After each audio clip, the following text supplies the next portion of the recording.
Hello dear students, how are you. मैं doctor Devendra, आपके प्यारे चैनल क्लासिक केमिस्ट्री ऐप से। जैसा कि हमारा सेकंड चैप्टर चल रहा है और इसमें हमने लास्ट वीडियो में Rawls law deviation from the Rawls law, non ideal solution के बारे में पढ़ा था, जिसमें हमने positive deviation from the ideal behaviour and negative deviation from the ideal behaviour. वहीं पर मैंने एक आपको टर्म यूज किया था azeotropic mixture, low boiling azeotropes, है ना, हाई बॉइलिंग एजियोट्रॉप्स, ये मैंने टर्म यूज की थी। तो आज अभी हम इसको स्टार्ट करते हो आगे बढ़ेंगे। तो अब जो हमारा अभी पहले इसमें टॉपिक पढ़ रहे हैं वो पढ़ रहे हैं एजियोट्रॉपिक मिक्सचर।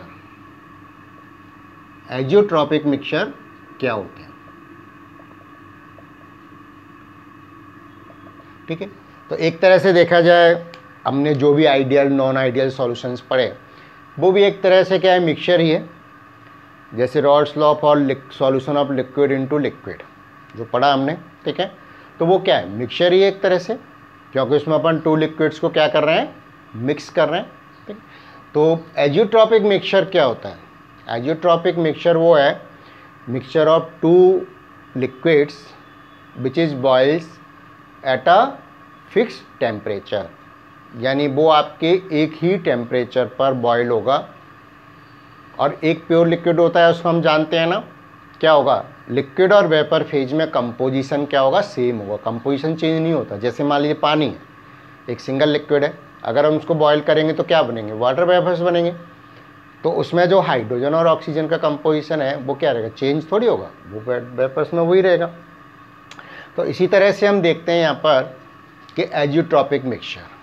तो एजियोट्रॉपिक मिक्सचर क्या है, फर्स्ट पॉइंट मान लीजिए अपन इसकी डेफिनेशन देखें तो mixture of liquids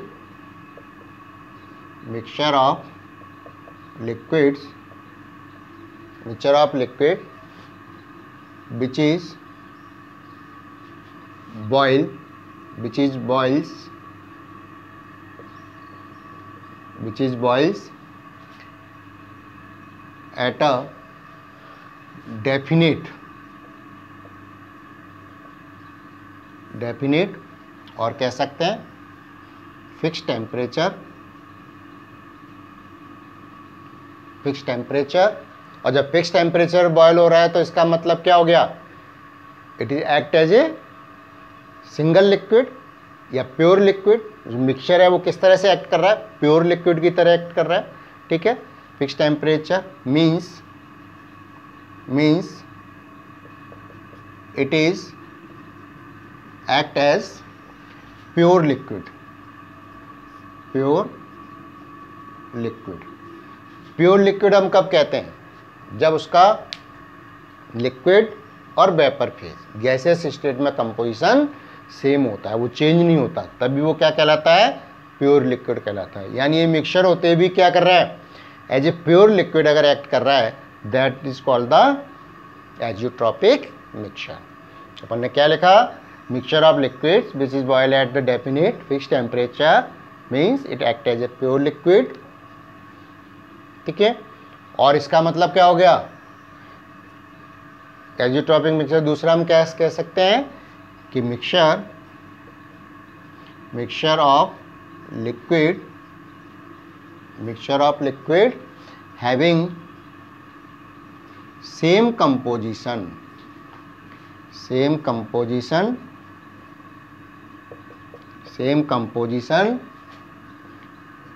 in their gaseous state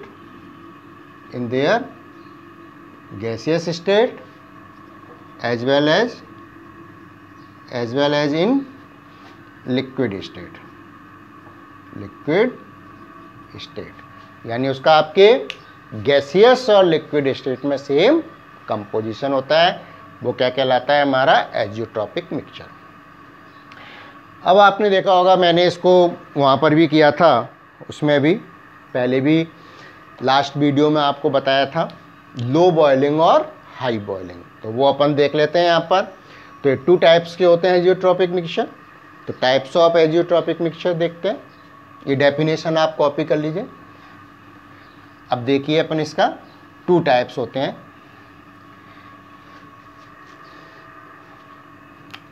ये आपके क्या होता है, 2 टाइप्स। ठीक है, एक मैंने आपको बताया था low boiling mixture, low boiling azeotropic mixture, azeotropic mixture. ठीक है, अब लो बॉइलिंग का क्या होता है, यानी अपन मिक्सचर बना रहे हैं, तो लो बॉइलिंग का क्या मतलब हुआ कि उसका वेपर प्रेशर ज़्यादा होगा, यानी जहाँ पर आपका पॉजिटिव डेविएशन है आइडियल बिहेवियर से, यानी वेपर प्रेशर ज़्यादा है, ज़्यादा वेपर्स बन रहे हैं इजीली, तो उसका बॉइलिंग पॉइंट क्या हो जाएगा, कम हो जाएगा। निचली बात है, ये आपने पढ़ा भी है कि बॉइलिंग पॉइंट क्या होता है, when vapour pressure of the liquid equal to the atmospheric pressure, यानी जब उसका वेपर प्रेशर एटमॉस्फेरिक प्रेशर के इक्वल हो जाता है जिस टेम्परेचर पे, वो क्या कहलाता है, उसका बॉइलिंग पॉइंट कहलाता है। तो हमारे जब हाई वेपर प्रेशर है, पॉजिटिव डेविएशन है, यानी ज़्यादा वेपर्स मर रहे हैं, तो नो डाउट कम टेम्परेचर पर ही वेपर्स क्या होगा, कम टेम्परेचर ही आपका, कम टेम्परेचर पर ही जो उसका वेपर प्रेशर है वो एटमॉस्फेरिक प्रेशर के इक्वल हो जाएगा और इसे वो बॉयल हो जाएगा, तो लो बॉइलिंग हो गया मिक्सचर। तो सबसे पहले तो अपन देखते हैं इसमें क्या हो गया कि positive deviation mixtures from the ideal behaviour. तो पॉजिटिव मिक्सचर्स ऐसे अपन लिख सकते हैं, mixtures shows positive deviation from ideal behaviour,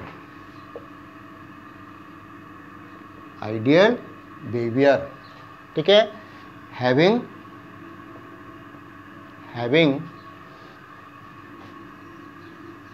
low boiling point,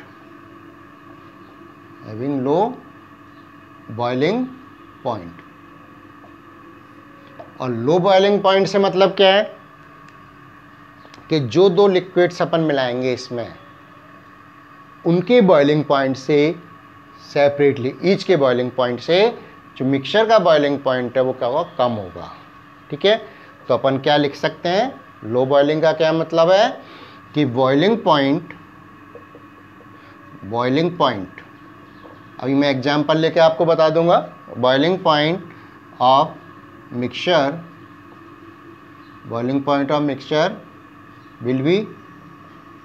will be less than किससे, will be less than the boiling point of liquids which are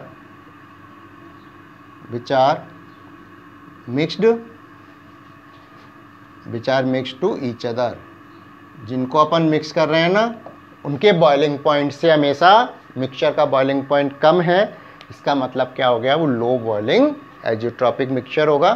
ठीक है, इसमें अपन जैसे एग्जाम्पल लेते हैं, मैं एक एग्जाम्पल से आपको बता देता हूँ, इसी तरह से हम हाई बॉइलिंग पॉइंट का देखेंगे। ठीक है, जैसे मान लीजिए अपन एथिल अल्कोहल और वाटर, ठीक है, ये अपन मिक्स कर रहे हैं, दोनों को अपन ने मिक्स किया। ये आपने देखा होगा, एक हमारे पास होता है रेक्टिफाइड स्प्रिट, ठीक है ना, रेक्टिफाइड स्प्रिट।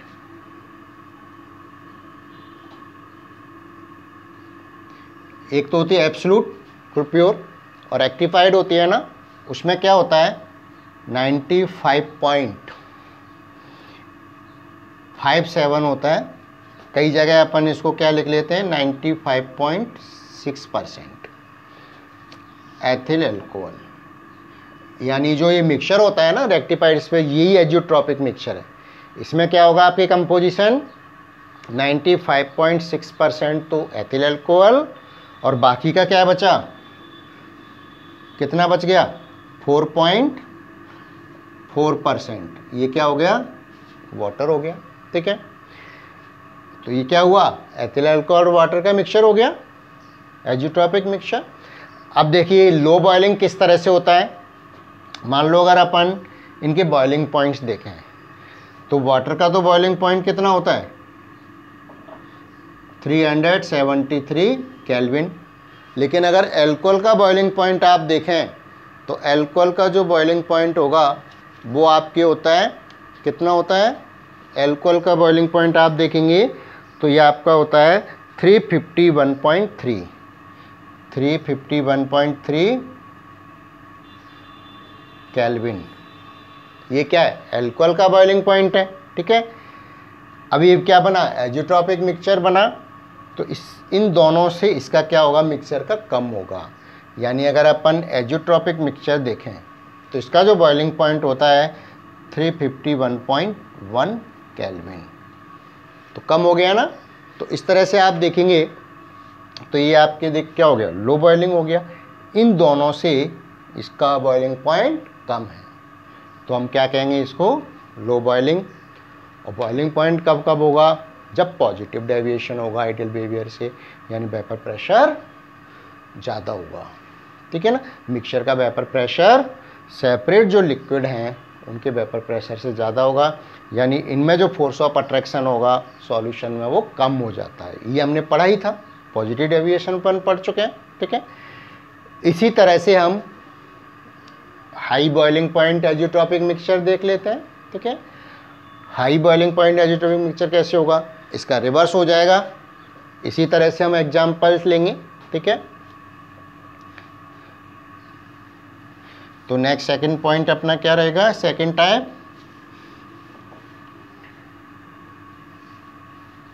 टाइप है अपना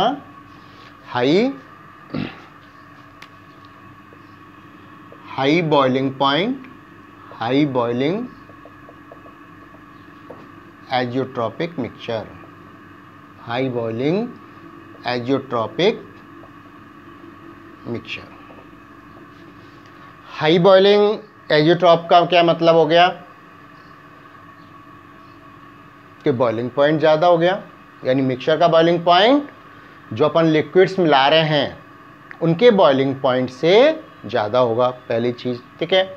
अब हाई बॉइलिंग है तो नेगेटिव डेविएशन हो गया, यानी जब वेपर प्रेशर कम होगा सॉल्यूशन का मिक्सचर का तो नेगेटिव डेविएशन हो गया, और हमें उसको एटमॉस्फेरिक प्रेशर के इक्वल करने के लिए टेम्परेचर ज़्यादा देना पड़ेगा, इसीलिए क्या हो गया ये हाई बॉइलिंग हो गया, ठीक है। तो अपन उसी तरह से लिख लेते हैं जैसे अपन ने उसमें लिखा है कि high boiling azeotropic mixture shows the negative deviation from ideal behaviour. तो अपन क्या लिखेंगे first point high boiling azeotropic mixture shows the negative deviation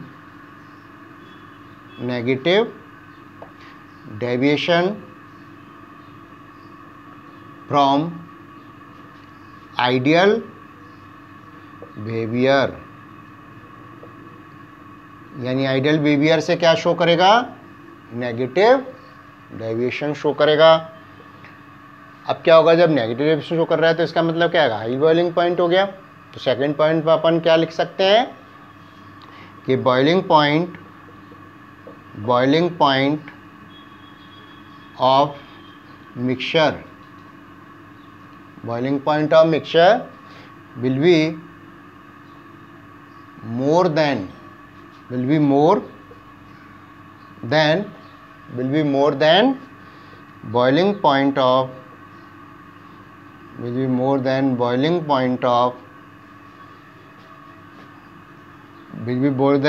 boiling point of liquids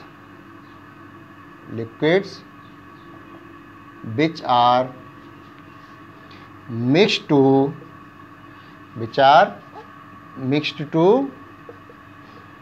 each other, यानी दो लिक्विड हमने मिलाए हैं उनके बॉइलिंग पॉइंट से मिक्सचर का बॉइलिंग पॉइंट ज़्यादा होगा, तभी क्या कहलाएगा आपके हाई बॉइलिंग एज़ोट्रॉपिक मिक्सचर। अब अपन एग्जाम्पल देखते हैं यहाँ पर। जैसे अभी अपने लिया था एल्कोहल और उसका लिया था वाटर का, लेकिन अगर अपन वाटर में HCl और वाटर का लेते हैं तो वहाँ पर क्या बनेगा, आपके हाई बॉइलिंग मिक्सचर बनता है। तो एग्जाम्पल अगर अपन देखें, एग्जाम्पल अपन किसका ले रहे हैं यहाँ पर, HCl और वाटर का। ये हाई बॉइलिंग मिक्सचर है। HCl और वाटर क्या है आपका, हाई बॉइलिंग मिक्सचर। अगर हम यहाँ पर देखें बॉइलिंग पॉइंट, ठीक है, तो बॉइलिंग पॉइंट अगर HCl का देखते हैं तो कम होता है आपकी 151, ये आपके डाटा है आपकी, सॉरी 188। इसका जो बॉइलिंग पॉइंट है आपका क्या है 188 केल्विन, और वाटर का तो आपको पता ही है 373 केल्विन। अगर अपन इसका मिक्सचर का देखेंगे यहाँ पर, तो मिक्सचर का आपके जो मिक्सचर बना आपका, और इसका जो बॉइलिंग पॉइंट है वो आपका 383 केल्विन, यानी बढ़ गया, ज़्यादा हो गया। और यहाँ पर अपन देखेंगे, अगर कंपोजिशन देखें इसमें, तो 23.3% HCl। ये जो मिक्सचर है वो क्या होता है, आपके एजियोट्रॉपिक मिक्सचर होता है। 20.3% बाई मास, ये क्या है आपके, बाई मास, ठीक है।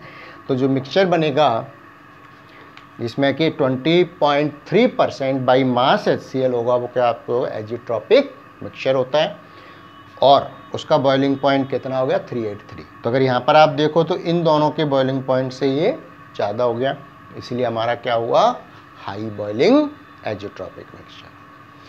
मैंने जब पहले आपको नॉन आइडियल सॉल्यूशंस बताए थे, वहाँ पर भी इसकी चर्चा की थी, वहाँ पर भी अपन ने इसको बताया था थोड़ा सा।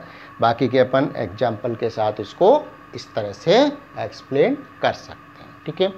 तो हमारा जो एजियोट्रॉपिक मिक्सचर वाला टॉपिक था, ये हमारा क्या हो गया, कंप्लीट होता है।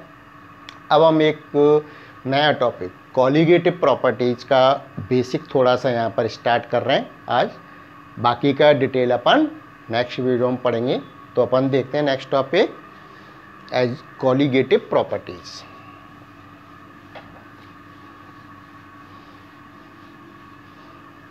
देखिए कॉलिगेटिव प्रॉपर्टीज़ ये आपका इम्पॉर्टेंट टॉपिक है। एजियोट्रॉपिक मिक्सचर पर भी आपका शॉर्ट क्वेश्चन आता है, शॉर्ट नोट क्वेश्चन आते हैं कई बार, ठीक है। तो कॉलिगेटिव प्रॉपर्टीज़, कॉलिगेटिव प्रॉपर्टीज़ आप जानते हो जैसे प्रॉपर्टीज़ कई तरह की होती हैं। कुछ प्रॉपर्टी तो क्या होती हैं, नेचर पे डिपेंड करते हैं, सब्सटेंस के, उसकी प्रकृति पे डिपेंड करते हैं। कुछ प्रॉपर्टीज़ क्या है, कंसंट्रेशन पे डिपेंड करती हैं या नंबर ऑफ मोल्स पे डिपेंड करते हैं। तो कॉलिगेटिव प्रॉपर्टीज़ क्या होती हैं, properties of the substance which is depends upon the concentration. अपन लेते हैं ना, कोई भी सॉल्यूशन बनाते हैं तो क्या होता है, सॉल्यूट और सॉल्वेंट दो ही चीज़ होते हैं। तो वो प्रॉपर्टी जो कि आपके सॉल्यूट के कंसंट्रेशन पर डिपेंड करते हैं या number of moles per depend करते हैं, वो क्या कहलाती हैं, आपके कॉलिगेटिव प्रॉपर्टीज़, ठीक है। तो अपन सिंपल डेफिनेशन लिखते हैं यहाँ पर, प्रॉपर्टीज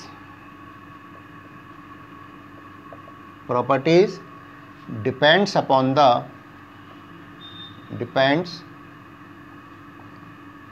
द कंसंट्रेशन,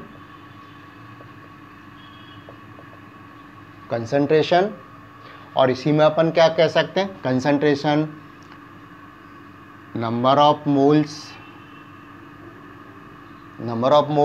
और क्या कह सकते हैं, number of particles, depends upon the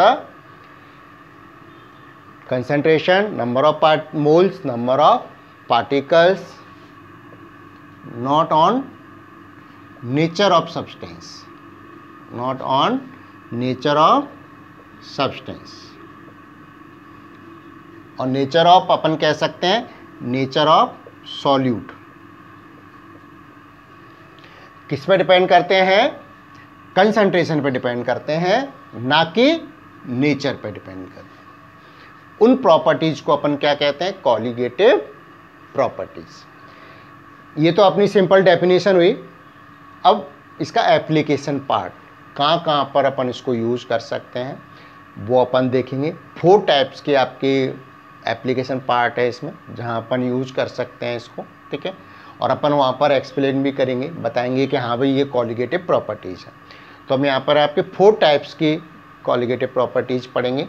ये तो पहले आप डेफिनेशन इसकी कॉपी कर लीजिए कि प्रॉपर्टीज जो कि आपकी कंसंट्रेशन, मोल्स और पार्टिकल ऑफ सॉल्यूट डिपेंड करते हैं, ना कि नेचर पे डिपेंड करें, वो क्या कहलाती हैं? आपके कॉलिगेटिव प्रॉपर्टीज़, ठीक है। तो ये आपके यहाँ पर 4 टाइप्स की कॉलिगेटिव प्रॉपर्टीज़ होती हैं। मैं लिख देता हूँ, यहीं पर बता देता हूँ आपको। They are 4 types of colligative property.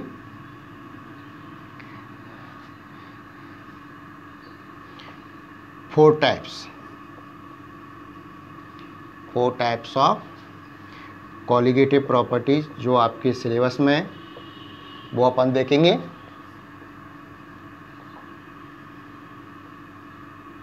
Four types की होती है। कौन कौन सी हैं आपके? देखें, फर्स्ट आपके है relative lowering on vapour pressure. Vapour pressure हमने पहले भी पढ़ा था, आपको ध्यान हो, जब रॉल्स लॉ हमने पढ़ा था। यहाँ पर अपन सॉल्यूशंस की बात कर रहे हैं, किसके? सॉलिड का लिक्विड में। कॉलिगेटिव प्रॉपर्टी अब किसकी है? यहाँ पर सॉलिड का लिक्विड में सॉल्यूशन बना रहे हैं, ठीक है। तो आपने देखा था जब अपन ने सॉलिड नॉन वॉलेटाइल सॉल्यूट को वॉलेटाइल सॉल्वेंट में डिजॉल्व किया था लिक्विड में, तो वेपर प्रेशर कम हो गया था, ठीक है। तो उसी पर बेस्ड ये प्रॉपर्टीज हैं सारी। तो अपना फर्स्ट क्या हो गया? Relative lowering in vapour pressure, relative lowering in vapour pressure. दूसरा हमने जो पढ़ेंगे elevation in boiling point, elevation in boiling point, elevation in boiling point. Third है आपका depression in freezing point, depression in freezing point, ठीक है। और fourth जो पढ़ेंगे अपना ऑस्मोटिक प्रेशर, ऑस्मोटिक प्रेशर। ये 4 प्रॉपर्टीज हैं जो अपन यहाँ पर डिस्कस करेंगे इसमें। तो आज इस वीडियो में हम ऐसा करते हैं, एक property relative lowering of vapour pressure अपन आज डिस्कस कर लेते हैं, बाकी के अपन नेक्स्ट वीडियो में डिस्कस करेंगे। तो अपनी हेडिंग डाल लीजिए आज का relative lowering in vapour pressure, क्योंकि इसके बारे में अगर देखा जाए तो हमने पहले भी पढ़ा हुआ है। जब हमने रॉल्स लॉ बताया था solution of solid in liquid, तो वहाँ पर भी ये चीज़ मैंने बताई थी आपको कि relative lowering in vapour pressure. तो फर्स्ट जो कॉलिगेटिव प्रॉपर्टीज पढ़ रहे हैं वो है हमारी relative lowering in vapour pressure. तो बेटा आपको ध्यान होगा हमने इसके लिए एक फॉर्मूला निकाला था कि relative lowering in vapour pressure equal to the mole fraction of the solute. किसके बराबर होता है? सॉल्यूट के मोल फ्रैक्शन के। तो अपन ने ये फॉर्मूला, मैं वही लिख रहा हूँ पहले आपको। सबसे पहले देखिए, आपने ध्यान होगा delta P upon P A not, ठीक है, इक्वल टू एक्स बी। ये फॉर्मूला अपन ने निकाला था। और डेल्टा पी क्या था? डेल्टा पी क्या था? P A naught minus P A, ये तो आपका एज इट इज है is equal to X B. Delta P क्या? Lowering in vapour pressure. तो लोअरिंग इन वेपर प्रेशर क्या होगा? सॉल्वेंट का वेपर प्रेशर माइनस सॉल्यूशन का वेपर प्रेशर। तो क्या आएगी? कमी आएगी। तो जितना कम हुआ वो हमारा क्या हो गया, डेल्टा पी। तो डेल्टा पी तो क्या है, लोअरिंग इन वेपर प्रेशर है, और delta P upon P A not ये रिलेटिव लोअरिंग वेपर प्रेशर है। मैंने वहाँ पर भी लिखाया था आपको, जहाँ पर हमने solution of solid in liquid पढ़ा था। ठीक है, अब इसी से अपने को आगे बढ़ना है। ये मान लीजिए इक्वेशन अपन इसको 1 लिख लेते हैं। ठीक है, अब मान लीजिए कोई भी सॉल्यूशन अपन बना रहे हैं, ठीक है, और सॉल्यूशन में अपन मान के चलें कि इफ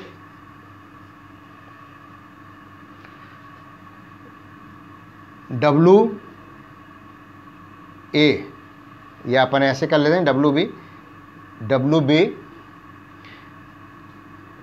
ए, ये तो क्या हो गया, मास of solute and mass of solvent. मैं अभी एक साथ लिख दूंगा। ठीक है, दूसरी चीज अपन क्या ले रहे हैं, एम बी और एम ए। ये क्या है, molar mass of solute, molar mass of solvent, ये ध्यान रखेंगे। ठीक है, ये चीज़ अपन लेके चलें फिर तो अपन नंबर ऑफ मोल्स निकाल नहीं सकते हैं। ये हमने मोल फ्रैक्शन में भी पढ़ा था, एन बी और एन ए। तो अपन यही मान के चलते हैं यहाँ पर, if W B W A M B M A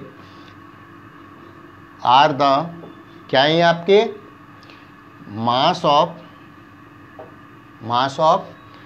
solute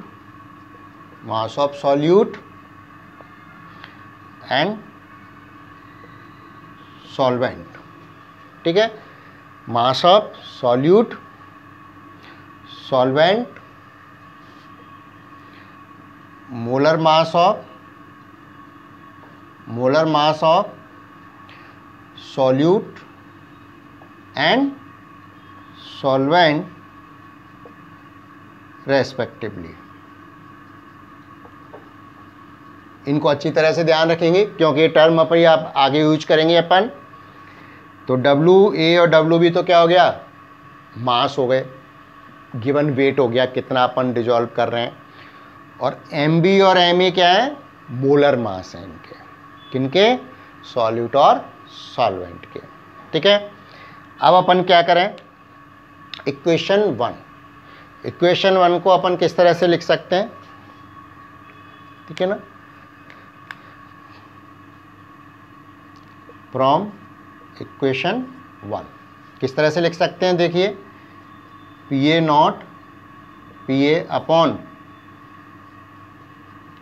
not is equal to, अब एक्स बी क्या है, number of moles of solute, mole fraction of solute है, क्या है, मोल फ्रैक्शन ऑफ सॉल्यूट।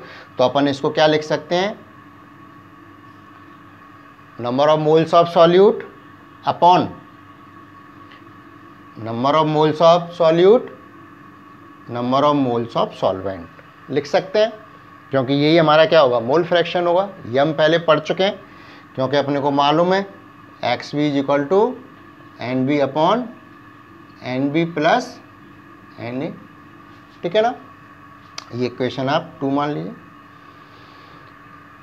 अब आपको मालूम है कि नंबर ऑफ मोल्स, किसी के भी नंबर ऑफ मोल्स आपको निकालने हैं तो एन इज इक्वल टू क्या होता है, weight upon molar mass, weight upon molar mass हो गया। ठीक है, अब मैं ऊपर से इसको मिटा रहा हूँ, ऊपर लिखेंगे। अब अपन इसी इक्वेशन से आगे बढ़ेंगे, या आप कॉपी कर लीजिए।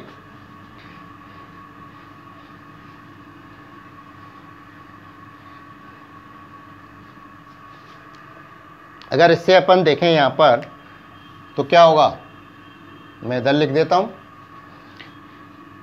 एन बी इजिकल टू क्या होगा, W B upon M B. ठीक है, और एन ए इजिकल टू क्या होगा, W A upon M A.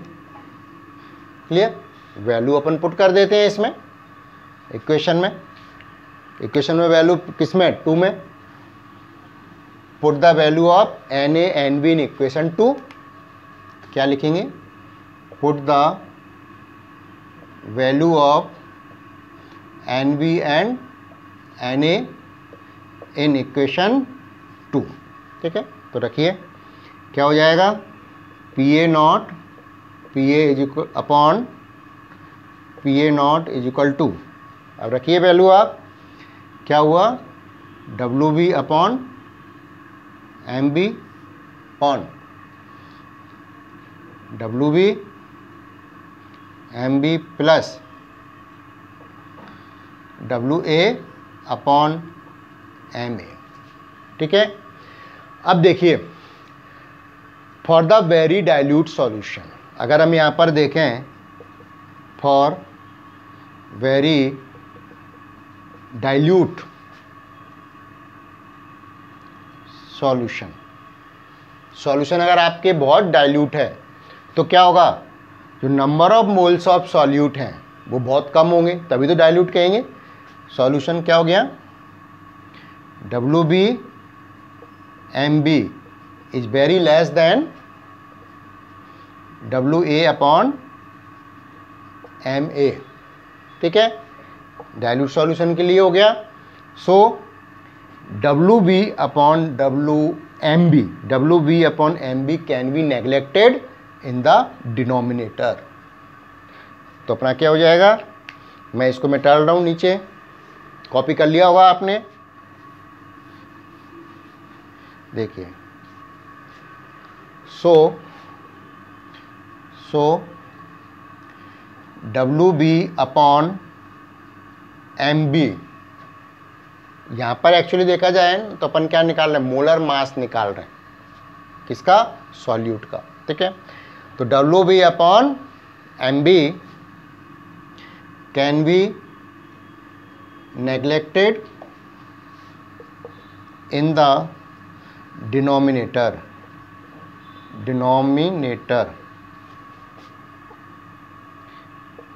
In the denominator. ठीक है, और अगर अपन इसको नेग्लेक्ट कर देंगे तो क्या हो जाएगा, ये पोर्शन हट जाएगा आपका, केवल ये बचेगा। तो अपन क्या लिख सकते हैं, P A not P A upon P A not equal to W B M B. ठीक है, ये ऊपर वाला हो गया। दूसरा आप लेंगे तो क्या हो गया, W A upon M A. Clear, इसको अपन और सिंप्लीफाई कर लेते हैं, यहाँ तक आप कॉपी कर लीजिए, लास्ट वाली मैं छोड़ूंगा केवल, बाकी के आप कॉपी करें। इसको अपन और थोड़ा सिंप्लीफाई कर लेते हैं, लास्ट इक्वेशन को।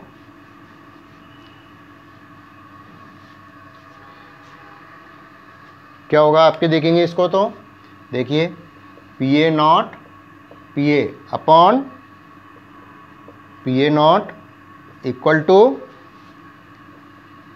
W B upon M B. अब इसको करेंगे तो ये ऊपर चला जाएगा, क्या हो गया,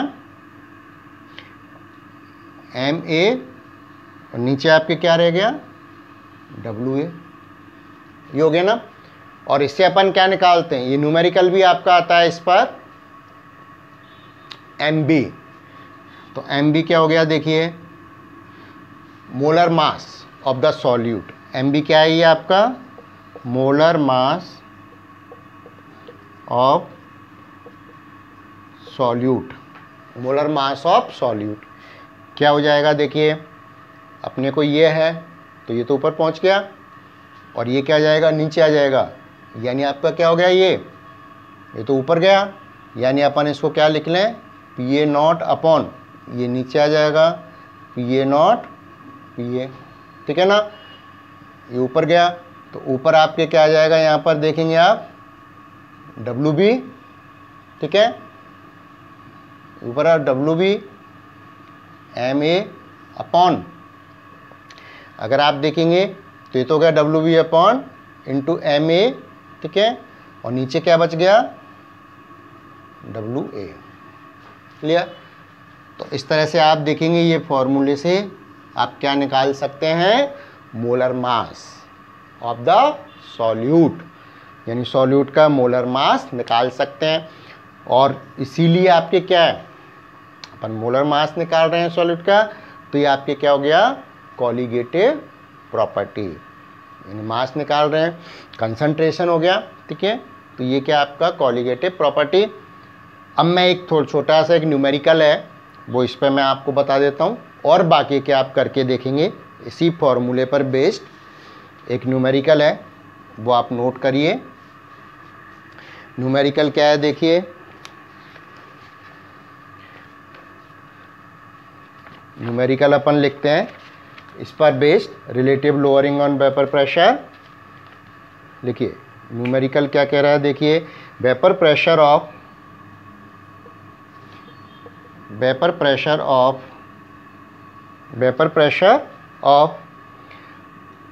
2%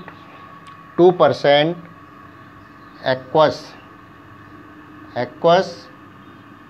solution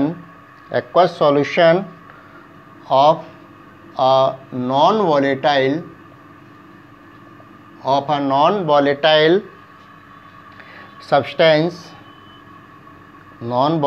substance X, मान लीजिए हमने कोई X at 373 Kelvin is 755 torr, ये यूनिट होगी प्रेशर की, ठीक है। Calculate the molar mass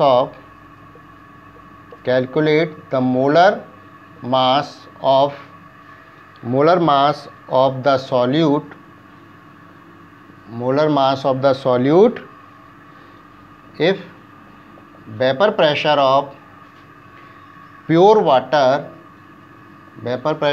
pure water at 373 Kelvin temperature is 760 torr। यानी अपना 2% एक्वस सॉल्यूशन है, तो इसका मतलब तो क्या हो गया, परसेंटेज है, तो 2 ग्राम अपने मानेंगे सॉल्यूट हो गया, और 98 क्या हो गया, सॉल्वेंट हो गया, वाटर हो गया, ठीक है। प्रेशर हमें दे रखा है सॉल्यूशन का तो कितना है 755, और प्योर वाटर का सॉल्वेंट का 760 टोर। तो लिख लेते हैं अपन, फॉर्मूला अपने पास है ही। तो पहले तो अपन किस में क्या क्या चीज़ है वो अपन देख लेते हैं। मैं ऊपर का में डाल रहा हूँ, देखिए